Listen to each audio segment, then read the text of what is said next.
period. Well, great. Here's a video. How are you doing, folks? I'm here at home. You can hear my voice. COVID down.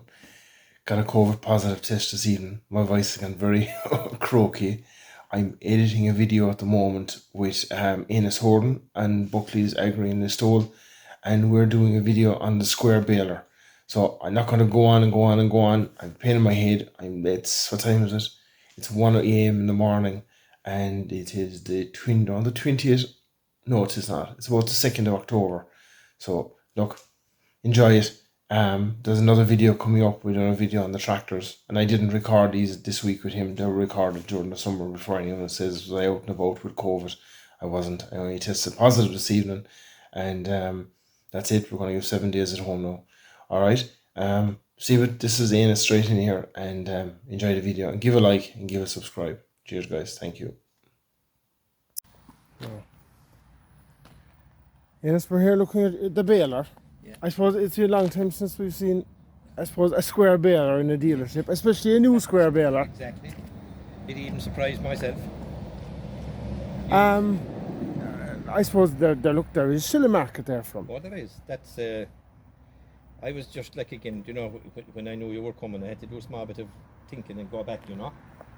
And the first baler New Holland I remember was the 68, which was out in about 1958. And then I started doing a bit of research, and sure, last year was 75 years of New Holland balers. So this year is 76 years of New Holland balers. And you have all the different makes along. You had the 68, the 268, and then you had the 276s, 274s. They were the ones sold in this country now. Yeah. 370s then. That's when they went from Aylesbury in England to Zedgum in Belgium. And you had a slight bit of changes. At that time you had metric and imperial. There was some of them had bits of metric stuff, and more of them were imperial, now to know which baler was which. But then you came on to the 376, the 377. There were the flagship balers at the end of the 3 series. Then the next thing that came out there was 9 series, but I never had anything to do with them much. Yeah. And then the 5 series came out, which was the 570 and 575 series baler, and this is the 5060, which is the newer version of that. But there's about, I was doing a head count yesterday, there's about 8 or 9 5 series balers in the county that were bought from 92 on, and I'd say bar one of them, they're still with the customers, and they've had great success with them. You know, they're not the thing that are used every day anymore. But the funny thing about that, if you do, we'll say, at a euro bale, and if that's able to make 500 bales an hour, that machine is capable of making €500 an hour. Yeah. On the right track. It is just, that's in theory anyway. And 62 horsepower to drive it. So a 70 horsepower tractor will fly away with that. It's gone, we'll say, from the old 68 was about, let's say, maybe around 60 strokes a minute. This thing is 93, so they had to make relevant changes to get it up to that. And I think the few changes that this has over the 570, there was no drive belt. Driving the pickup was inside the knotter gears on the 570. Right. And if it broke, it was you had to send out somebody to put it on. Whereas this one broke, I think.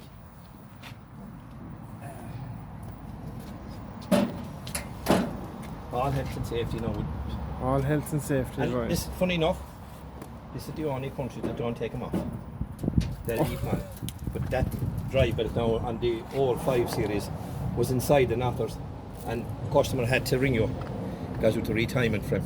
Oh, it's a big enough operation. It wasn't messy enough operation, is right, because then everybody would send out that was up to speed with these things. And that's basically, you know, they've greasers put on them, which wasn't on the old ones. The old boys had argued with you that too much grease and only gathered up rubbish and dirt there and caused issues.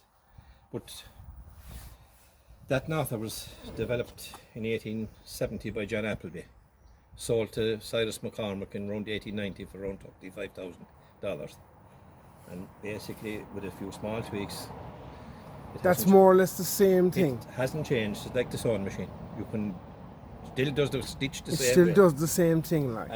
That twine disc, all right, has gone from a single disc to twin disc, and I think some of the 3 series balers with the big output in there, they had a 4 disc, But other than that, that's it really.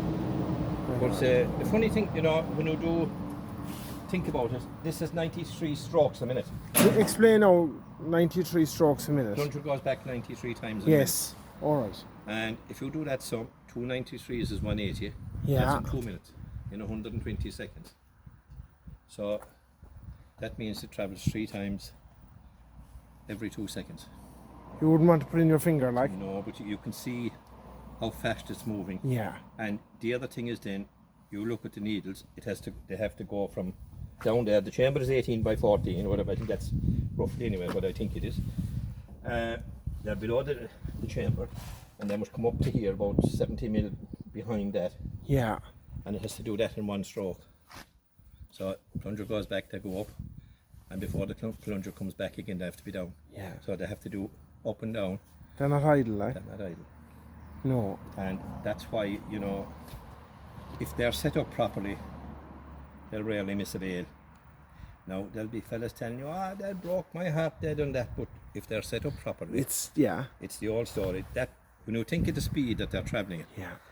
cart has to leave the box, go up, be headed, knot has to be made, the needles have to go down. If there's any restriction in that card, it will upset the twine disc, It'll upset the system. the knotting, Yeah. it will upset the strippers, it will upset the point fingers here that keep the card. Everything has to be right, but funny enough, when it's going right, it's just like like playing music. Yeah.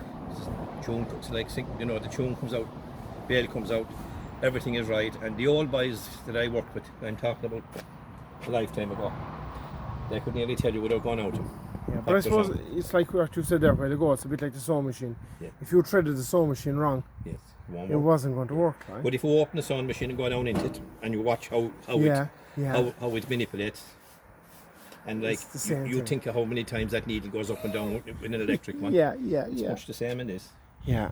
You know, so that's, but again, it is all the experience to have a far superior feeder system. There's a rotary system in this, so it actually rotates and brings in the stuff to here. The next one rotates and brings it to here, and there's what they call a feeder or a stuffer fork and goes in like that, and Yes. keeps the bale square. But like you can decide how many strokes to the bale. We'll say for the wedges. Yes. Now, the old boys with the old, we'll say, smaller balers and smaller tractors, they were going away at that sedate pace, and they might be hitting 12, 13 strokes, and the strokes were maybe 2 inches. Mm-hmm. And if it tripped, and there was a stroke extra or less in it, the size of the bale didn't vary a bit. Now you move on to the fellas with the bigger horsepower that are trying to drive them on, and the wedge is nearly 5 inches, Yes. and it trips and it misses one wedge. The bale can be 5 inches shorter or longer, and they're giving out about that. So you have to be, we'll say, aware of how it works to get the best out of it. And it's not just a case of backing into putting on the PTO and driving on. But if you've got the real men to use those machines, they'd make them sing for you. They would, yeah. You know, They would. and And there that's is a market there for them, Well, like. you see, I was asking a man yesterday, now we were looking at a different machine, and he says traditionally he makes about 1,000 square bales. And he said that for the boys with a couple of calves, that the boys with a few goats, there's the boys with horses. Yeah. They come here with their little trailer, they come up the boot of the car and they'll throw the bales in. And he said, they know we have them. And his father, I was talking yesterday, he's after making 500 bales in the last, some fine day that came anyway. Brilliant. And he'll make another 400 or 500. But there is a market, but now it's limited, of course, especially when you don't get the weather to suit. But I remember the 570s preceded these, and it was the first time a baler had gone over 10,000. And 10,000 wasn't a small amount of money at that time, all the time even, but at that time. And the day came and there was water flowing down into the drain. I was looking at the baler, thinking of my man, I was saying to him, are you sure that you should buy this? Yeah. He said, it's the only machine that you'll buy, he said, that you can use yourself and you can go back with a few pounds in your pocket. And he still has it. He bought it, he used it, and he still has it, and he still uses it. But I suppose like I said, the market is limited, but they're still, they're still part of the New Holland. It's still there is still an opportunity to buy one, and it has all the. We'll say any improvement on it is the result of years and years and years of experience. That's what it is. So reliability is second to none, really. And we'll say, you look at simple things. They don't mean nothing to put in here using it. And the needles and that are cast. And other manufacturers use aluminium and they use steel and that. But if a broken bale got into that now, on the bigger output balers especially, and the needle has to be out, but the plunger is coming. Yes. So if you time in that machine and you time it too far behind the plunger, it's perfect going in. Yes. But the plunger has travelled this way back, and it's coming again before the needles are out. Yeah. You put a wedge of a bale in front of that, and it will take the top off of normally the right hand needle because it's only coming in the gap. Yeah. And it's the solidest part. But this baler, what will happen is, if that happened, now there's protections and all that, but if that happened, you take the top off the needle and it would fall down the ground, you could actually weld it on if you wanted it, now especially. But if you put on a new needle, and the needle's the same as the 376 in it, so it's not something that you were to be looking up to see can you get it. But if you had an aluminium needle, it will bend it back, because it won't snap off. Then when it goes out, it will get up into the cotton and outer because it won't come up over the twine disc, so hit it here somewhere. yeah. It will bend it the other way. And the next thing a man rings you, it get caught under the chamber then because it can't come up the next time. And he'll say, there's something wrong. That's the first thing. And the one question, if you ask him, is the right hand needle in an S? Has it an S bend? Yeah, you guaranteed you could have the needle gate, the drives to the needle gate, all massive damage done. Yeah. Now, again, that would be the difference at that time.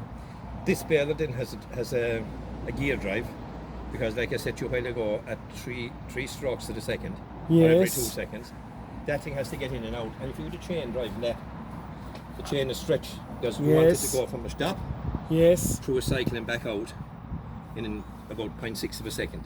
So like, that isn't that fast at all, but you're 93 strokes outside, it has to come in and up and back out, and that's that. But like, terribly reliable. And now there is place for wedges there if you had extra, we'll say, wiry stuff and extra dry stuff. You can put on extra wedges to restrict it coming back. And this is our tension now. For Ireland, all they have is mechanical tensioners always. Yes. And the boys use them like that catch the bale, and that you'd see him winding it back a couple, and next thing you'd see him catching the bale again, you'd see him winding it down depending on what they were in, But we'll say in America, in the continent, and these are hydraulic. But not really here. It's not. We're probably doing the volume. But like, if you look at go back and look at a reaper and binder with the box and the reaper and binders around you, comes out under a restriction plate there to keep basically 4 pounds of a pull on the twine to stop it spooling and doing queer things. So it's going through all the eyelets, but if there's any restrictions anywhere in that, anything, spot a well, bit of roughness, bit of rust, it will change how it reacts here on the twine disc. And something will give it a small squeeze and it'll work. But he's after creating another issue then, it's tighter on the bill hook, it can't strip it off, and eventually he'll ring you with another problem, whereas the original problem hasn't been sorted at all. But like again, I worked with a man one time and you'd give him the conundrum of the problem and he'd think about it, he'd go through all the different aspects in his head and he'd tell him, I want to check now on that, and 99 times out of 100 he'd be right. But it was, it was nice to meet that level of expertise, and to say, man, if you didn't know the question you asked him was stupid, he'd be very blunt with you. He was to the point, like. He was more than that. But again, that's how you learn, But like I say, hopefully there's a market for this, and it's well priced again, and it has the same backup of the tractors and the spares and the vans and the whole lot, and a bit of training, and I'm sure, I suppose there's a bit of experience following it as well. It's a and what, it's a very, when I came over this morning, I was expecting to see maybe I don't know, a bit more bulkier. Yeah, well, you A see, bit something. It's a fierce tidy machine. the older right? machines now, they win for wide, they win for big looking. But you see, this one has gone for strength where it's needed on the gears here. Yes. The stuffer fork here is only doing a short cycle, Yeah. so it's not trying to. The older ones had a big long bar, we'll say, travelling from there in, and again, there was a lot of movement, but it was all okay until half a bale. And the worst thing of all, in any one of the balers was the 2 balls of twine Yes. from up in the pickup. It was the handiest place to take It them. was, of course, yeah. And into feel a bit of pressure on for get himself turned on the PTO, especially if you could swing it out, quickly, and the next thing all he'd hear was the boy stuck on the twine, and that was that day finished anyway. But like, it did happen. But what I'm coming to is, this thing is, with the rotary feeders, the first fella's only moving it a set amount, the second fella's picking up a set amount, and the third fella's able to put that amount straight in. So there's Yes. there's a neat, lovely square amount of stuff gone into the chamber, and it's faster without being bigger, massively bigger. Now again, there's the 50, that's the 50-60. The 50-70 is another rotary feeder, wider, but for this country Yeah. now, maybe in straw and things, and after the big combines and that, but they're not really bailing it off the combine that much anymore. But that's basically That's this. basically it. And like, the beauty of this thing is, if the boys that were there in the 50s and the 60s and the 70s, you could send anyone and mount it. And They would, yeah, and they'd fix it. But even I have a 703 at home, yes, and it's the same. There's not a whole pile. not a whole lot. It still No. brings it back, like the 703 had probably timber runners on. Yes, it does, yeah. On the plunger. This has rollers, and the other thing with all the balers now, in fairness, you have the stationary knife is behind the rail, so I can't be hit unless somebody does a silly thing and brings it out. But we'll say the stationary knife is set, and the plunger passes it like a scissors, so the bottom of the knife passes first, so no matter what happens, then they can't hit off each other. But a tine goes in, all right, we'll break a shear bolt and that, but gap the knives and things won't be nice, but it's possible. But we'll say, doesn't matter who made the baler, that's the way they were made up, Yeah. Like, I suppose the class man would come and he'd tell you about the features and benefits of his. He doesn't have this and he doesn't have that. I'd argue that this system is working, and there's less stress in the bill hook, there's less stress in lots of things. He'd say there's more moving parts, but Yeah. but sure, look, that's it is. But again, it's an easy machine to sell because you've the features and benefits of that it's all familiar and reliable. So that is this machine. That's it. But again, it gives you a background into where New Holland are. They didn't just add one item onto the tractor. They have the mowers, the tethers, the rakes, the balers, and they have their own balers as well. Then you have the combines, the foragers, which is another area, but again, it's a limited market, I suppose, in this country. And to be fair, a combine in County Kerry would be more a novelty than a reality. We'd all go to see it. There are customers of ours with 1 and 2 New Hollands and that, but like I said, that's the company that we're working with. They've seemed to, what I've seen this morning is New Holland themselves they've catered for the top men to the small men. Correct, they do. Yeah. And to be fair, there's a little tractor down the back there, there's a loader on it, it's 75 horsepower 2-wheel drive. Brilliant. It's suiting, it's gone up to the Burn and Clare. Man, he had a 4110, and there's another one I'm going up there as well, which is, I know, so to tell you, the T7210 or 235, or Yes. it's not a blue power, but it's as important to him and to us To the course. as the bigger one, Yeah. because it takes the number plate, it creates the bit a of interest sale, up there. it's a sale, contact. It's a contact, It's and the neighbour. it's somebody whatever. he'll pass down, and somebody else will say, and he'll say, you know, there's a lot wrong with that. It might suit me. Like his little 75 horsepower tractor now on this thing, they'd be like They'd be twins, twins, made for each other. Yeah, made for each other. yeah. And you know, again, when you think about it, the fuel tank isn't a massive one. It's the one you could nearly afford all the time, even in the current climate. But that's, you know, there was, I suppose, over the years, the other thing that has happened, there's a lot of we'll say, spin on things like 200 horsepower where maybe 180 do. Yes. And the other thing that has happened, fellas think, you know, that we need a heavy tractor because. But the thing is, we're after a few good years. One thing about a heavy tractor, we can't take the weight off it. Yeah. Now, the trend, I suppose, in a lot of other countries is you get a medium weight tractor or a reasonably heavy, and you put wheel weights on it. Then inside the wheel rims and that, they don't cause, you know, you have weight when you need it. And if you've got a bad year, you can take them off. You can take off the front ones, you know, and like you can weight the tractor. But what you need to know is the tractor capable of carrying the weight. Yes. And if it is, you have the benefit of both worlds.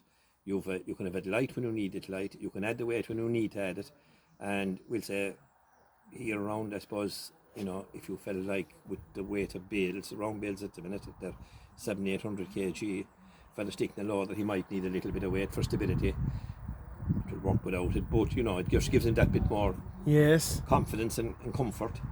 It's nice to be able to add him on, and it's also nice to think that he doesn't have to carry it around every day. And you know, they're the little differences now. I suppose maybe a couple of two fellas would agree with you, but when we're buying it, 'tis on the tractor, so it'll do. But like when you look at the cost of fuel, he's to carry around that weight every day. Cost too, like. And maybe he doesn't need it, but that's what I see. You know, if you come in and you talk to people in a dealership, and you go to the next dealership and you talk to them, eventually you'll filter out what makes sense to you. And you know, if you put a bit of thought into, then you can Google it, you can do whatever you wish, but you get a more informed idea of what you're doing. Correct. And that's what we would hope, that in any sale or conversation, that the person that come in, we go through what we have, we try and go through it give as much information as we can. We'll give a price, whichever is what, you know, the best of what we can do. And if it makes sense, it makes sense, and if it doesn't, sure, at least you came in and we tried, and you tried, and we both can part ways and say, look, the man came in, we can't say a word, he done that. But like I said to you in the start, the most disappointing thing is the fella that'll tell you, I'll call you, and he won't even answer the phone. He thinks he's been, you know, but he never thinks till another day. And I often said to the boys here, if we didn't answer the phone, he'd be very cross-looking, man. You know, that's the. But now maybe I'm. No, you're right. Telling a small bit of, you know. It's the same as that. I hate fellas, they go down the road and they get advice off an expert. You know, get the advice yourself. Yes. Go to the number one source. Yeah, well. Wherever it may be, like, just go there. If you look, you know, and you see, you stand at the road and you look in, well, it looks impressive. It is impressive. It is impressive. And like, I'm working with a group of boys here in the service, and they're a good group, they're a good bunch of lads. Now, the thing is, when you're dealing with hay and fodder stuff, it's like you said earlier on, Morgan, that if they start looking at the clock at 5 o'clock, and if they're worried about going somewhere or doing something, now, if they all decide to do it in the one day, it would be very lonesome for the man that's broke down. And like, in reality, he's the man that pays the bills. He's the man that picked up the phone and came and had the courtesy and bought off us and gave us the opportunity to look after him. And if we turned in, don't look after him, can't expect him back. You know, which is, that's the reality is, that is the reality. He's paying the wages. Yeah, he's paying the wages. And it's the old story. It's part of a team. Henry at the top, he looks after the finances, the management, the ordering, the whole lot. And I suppose, you know, he creates the situation for us all to be able to work to the best of our ability. And like, the other thing is, You're not telling a fella, I might have it through in 12 months' time. I don't know when I'll have it. I don't know, you can walk up and put him into the tractor and say, look, that's what's there at the minute. If it doesn't suit you, I'm sorry, but you might be waiting a little bit of time, but this is what sells, that's the trend. And that's that. And then when he needs service, if the boys are efficient, they get him going. He's a bit disappointed, but he's not pissed off. Yeah. And then the next thing, when he looks at the whole thing over the period of life of the tractor and the dealership, he'll come back in and he'll say, things were all right here, we'll have another go. And again, you start the cycle again. You don't expect his business, but you have to go through the cycle of going through the features of the machine, showing him the benefits of it, see does it suit him. Maybe he's on a model that's too low, he needs to go up a bit. Money might be a bit dearer, but sure, you're better off telling him now than he finding out later. Correct. And then he'll come back and he'll say, sure, that man didn't tell me, and then you're not doing your job right. Like, it's not all about the price. No, most certainly not. It's like the price comes into it, and the price is a big part of it.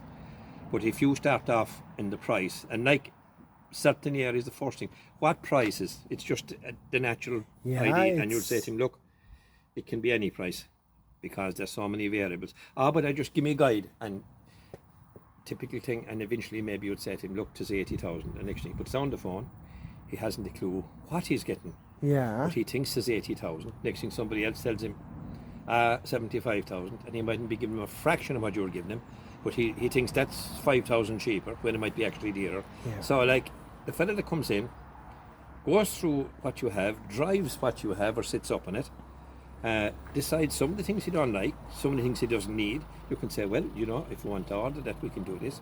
All those opportunities are there to save money long term. And like maybe he needs cab suspension, he doesn't need front suspension.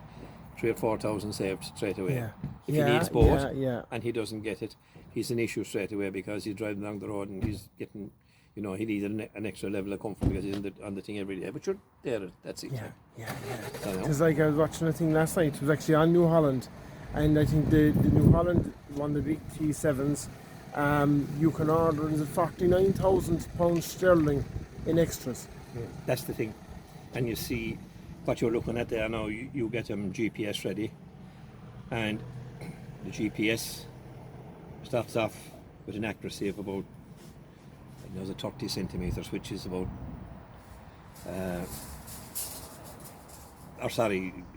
yeah, 60, 30, about 2.5 feet anyway, which is ideal for fertilizer spreading, and that is accurate enough. Now, maybe if you go down to veggies, then you have to be down to 2 centimeters. But the difference is then you have to get a gyro box, that when the tractor yaws left to right, that you correct that.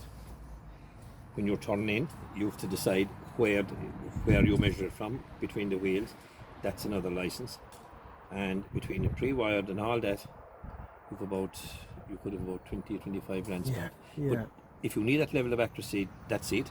There's RTX stations, and it's more satellites working. It gives you more accuracy because there's more of them coming at you.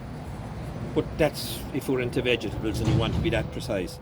But like for fertilizer, you can get away with just unlock codes, maybe a license of about 500, 600, 700 euro, and it is accurate to, we'll say, within a foot. Yes. Or I think it is about 28 inches of that way anyway. That might be accurate enough for what money you spend, and if you want to get more accurate, you can keep spending, but like you have to cut the cloth to measure. Exactly. Yeah. But that is the problem. You can get different seats, you can get different types of air seats, you can get different types of, whether you're 40k, 50k, they're the basics. You can get, if you start to make the GPS ready, you can do that, and the next thing then, it depends on the level of software you want to go for. Do you want auto steer on it? Do you want it to be able to steer itself and it with the fertilizer or sorry text that, so it's possible. Everything is an option. Yeah, but all those things, if a fella comes in and sits down and tells you what he wants, you might be. I don't ever say to a person, I know exactly what it is. I'll have to go through, research it a little bit. I don't know what into it anymore because there's too many variables. Like, so what you do in that case is you go through all the options, you price them all up like a menu, and you go to him and you say to him, look, you can have this, this, and this. That'll get you to that level.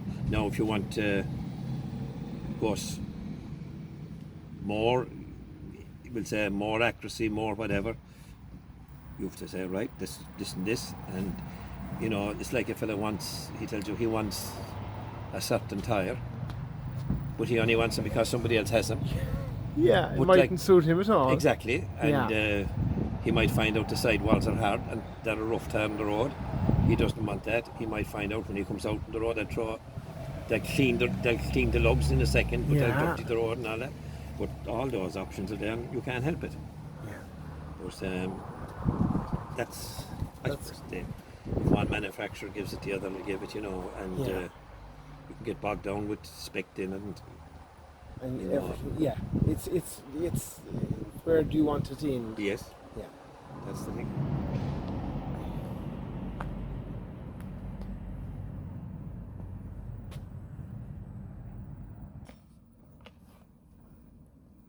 Okay. Right. Just to finish off on the Baler, Morgan, on the drive shaft and this, you have a swivel hitch in front for the PTO shaft, so when you turn right, she comes with you, so the angle is less than the PTO, so you can turn sharper. Oh, so you could lock right into the drawbar, Yes. like? Oh yeah, very good. So that's a kind of a patent that they have. It's on about 18 inches of a sweep, so it'll follow you with the drawbar. And is that a new thing or is it It's there? to with- have it with a nice bit, but it's their own feature. Oh, very good. That's a Uh, right handy yoke, actually. The other thing then she has is it's a 1.65 meter pickup, which is wide enough for any swart Yeah. off of a rake, and she's the super sweep kind of feeding in with the rotary tines. What do you mean super sweep? No, yes. he rotates, Right. the other one comes on and cleans Oh, a little yeah, bit, okay. and the feeder feeds in Yes. the chamber. Yes. So it's a dead even sweep, and it's very positive. very It's good. not them all pushing together, one is clean after the Yes, other. So yes, it's yes. a good regular feed going into the chamber. After that then, it's tidy, and there's 1, 2, 3, 4, about 8 bales of twine fit into it, which is enough for more than a day's baling anyway. Yeah. And then she has an eyler for the knotters and that, standard. And as you can see, she's well closed in with guards and stuff. So And that's it- basically the baler. And is the self-filer? No, you have to hand pump it. Right, yes, which is Just- probably a better Just job. a couple of pumps yourself and that's it. It is Yeah. a better job because it won't over-oiled in and Yeah. you can see from the knotters what way it is finished. Yeah, So that's our baler. perfect. Like I said, 76 years of manufacture, all inside that little machine. Yeah. That's brilliant, That's Dennis. that machine. Thank you very much. Now, that's the thing. And Dennis, go on, yeah. like that's really basically all the. I suppose that's our day every day. Yeah. You know, some of it is familiar, some of it is easy. What you have to do is try to accommodate the man. Yes, keep everyone reasonably happy, like. Yes. Yeah. So that's it now. That's our story. Dennis, I suppose that was a look at we'll say, your hay equipment. Yes. Maybe with your blessing and your permission and Henry's inside, some other day we might look at the tractors. We'll go through the tractors. we might I'd look appreciate at that. something else. We can do that because it's as in depth, and we can start with the basics, and we'll go up along to the fly by wires if we want. You know, the blue powers and that. Yeah, yeah. But again, they all have their uses. They all have the features on them are beneficial to certain people. Yeah, So- yeah. What suits you mightn't suit me. And Correct. And Yeah. again, if you know, depending on what you're at, what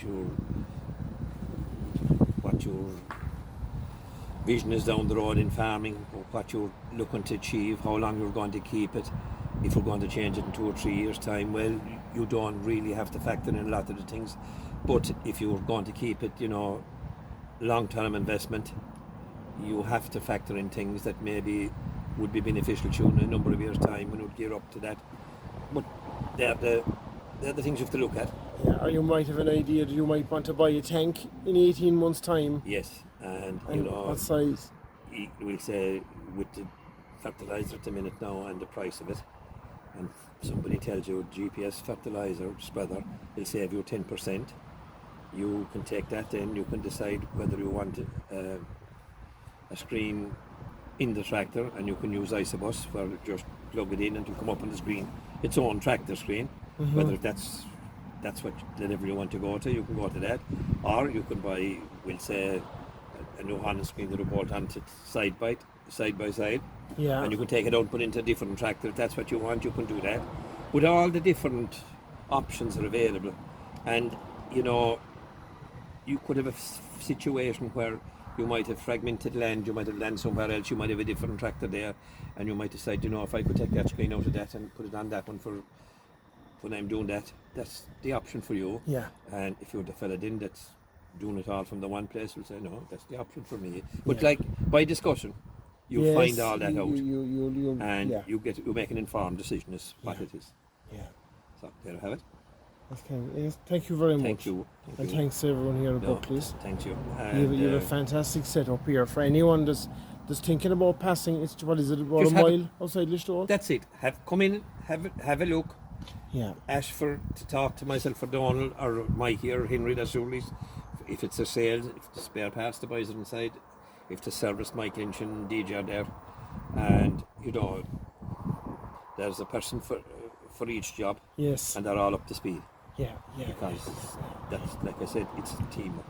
It's teamwork. And And it it takes, can't work any other way. No. You know, if one fella thinks he can do it all, that's not going to work for you. no, it won't work. No, It won't no, work no, because he can only answer one phone. Yeah. He can only talk to one person at the time. Yes. So Absolutely. You know, yeah. Absolutely. that's the thing. And like Henry delegates, he gives a fella a job, he expects him to do it. Yeah. And by delegating, you learn to paddle your own canoe and do the job right. And Yeah. the only time he talks to you is there's something gone wrong and he hears about it, well, there's something not right, it has to be sorted. So sorted. You The know, customer must be looked after. yes, and that's it. yeah. So there I have it. Yeah. Anyway, That's it. that's it. Thanks again, Have Innes. we And we'll be sure of anything? have a share of editing, but that's all right too.